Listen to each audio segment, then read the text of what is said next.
The amazing carpal tunnel cure. I want to share some fast facts with you regarding carpal tunnel. Research by the National Institute for Occupational Safety and Health states that job tasks involving highly repetitive manual acts or necessitating movements of wrist bending or other stressful wrist postures are connected with incidents of carpal tunnel syndrome or other related repetitive strain injuries. Here are some more facts. Carpal tunnel syndrome results in the highest number of days lost among all work-related injuries. Almost half of the carpal tunnel cases result in 31 days or more of work loss, according to the National Center for Health Statistics. Currently, carpal tunnel syndrome affects over 8 million Americans. Presently, 25% of all computer operators have carpal tunnel syndrome, which estimates that by the year 2010, 50% of the entire workforce may be affected. Only 23% of all carpal tunnel syndrome patients were able to return to their previous professions following surgery.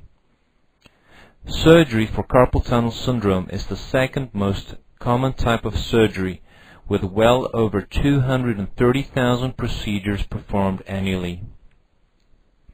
Welcome. My name is Peter Cronje. I'm a licensed physical therapist, and I've over 12 years of clinical experience working with carpal tunnel sufferers just like you. I want to tell you that there is hope. These bleak statistics that I just read to you are really shocking. To think that in a few years, almost 50% of folks who use computers on a daily basis might have some degree of carpal tunnel. I want to tell you that if you're thinking of surgery, that you can avoid it. Carpal tunnel is a mechanical related injury.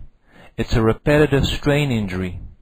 What this simply means, and what I'm going to show you in this video, is that if you make some changes to your body, you change your work environment, that there is hope.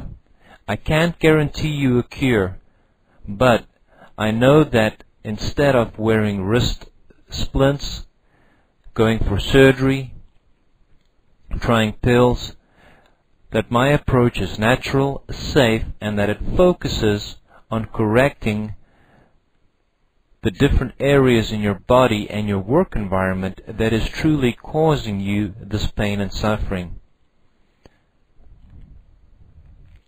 From the facts that I shared with you, there are two important points to observe. Carpal tunnel occurs only in adults, and only 23% of people who have had surgery can go back to the same job. This is a shocking statistic, and it tells you that carpal tunnel surgery, to a small extent, is effective. The shocking fact is that for the majority of cases, people can't even go to their previous work. In other words, they lose their livelihood, their income, and they have to start at ground zero. And most probably, from my experience dealing with patients who have had carpal tunnel, many times those symptoms return after a few months or years. I want to let you know, because you have carpal tunnel, that it's not your fault. Carpal tunnel is caused by external influences that cause our bodies to react to these influences in the form of muscle imbalances. These muscle imbalances lead to symptoms including but not limited to carpal tunnel symptoms. What is muscle imbalance? Well, muscle balance is a process that occurs over time in our bodies that lead to the shortening of certain muscles and the straining of other muscle groups. This leads to overuse muscular and tendon injuries. For example, in your wrist area, in the carpal tunnel area, to name a few, and also chronic degenerative injuries in our joints, like in our spines. Which muscles become mainly affected with carpal tunnel? The main muscle groups would be your wrist flexors, which is the main muscles that would bend your wrist towards your your elbow, and it's the muscles that basically hold on to your pen or your coffee cup. It's stability muscles that you use to type and do various fine motor activities. Your forearm supinators, your rotator cuff muscles, your pectoralis major muscle group, which is basically your chest muscles, and your cervical flexors. All these muscles have one thing in common. If you are sitting a lot, or if you stand a lot but you're in a job where you're hunched forward, these muscles become very short, inflexible, and they lose their function, and a repetitive strain injury can occur very easily. Which joints become mainly affected with carpal tunnel? Well, to put it bluntly, our spine loses its normal S-curve. The red line that you see in this person right here is supposed to be straight. A good body posture would have your ear, shoulder, hip, knee, and ankle joints all in alignment. This posture is very common amongst most people, including myself when I find myself sitting a lot. So you can see there's this swayed posture.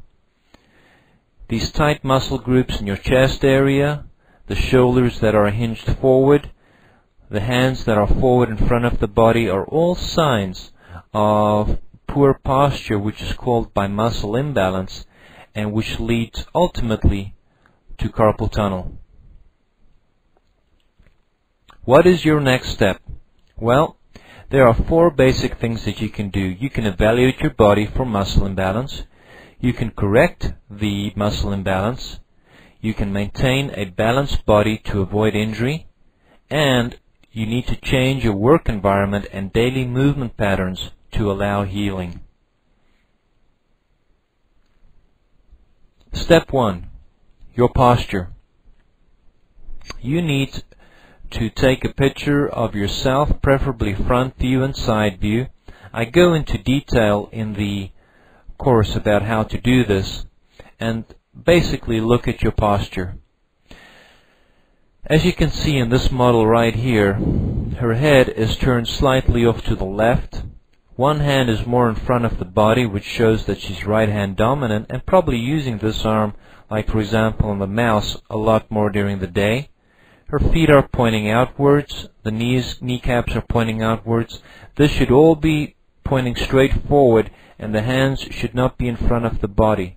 This is a typical case of muscle imbalance, and anybody with these small changes in their body can have carpal tunnel, spine problems, low back pain, rotator cuff or shoulder pain, knee problems, just to name a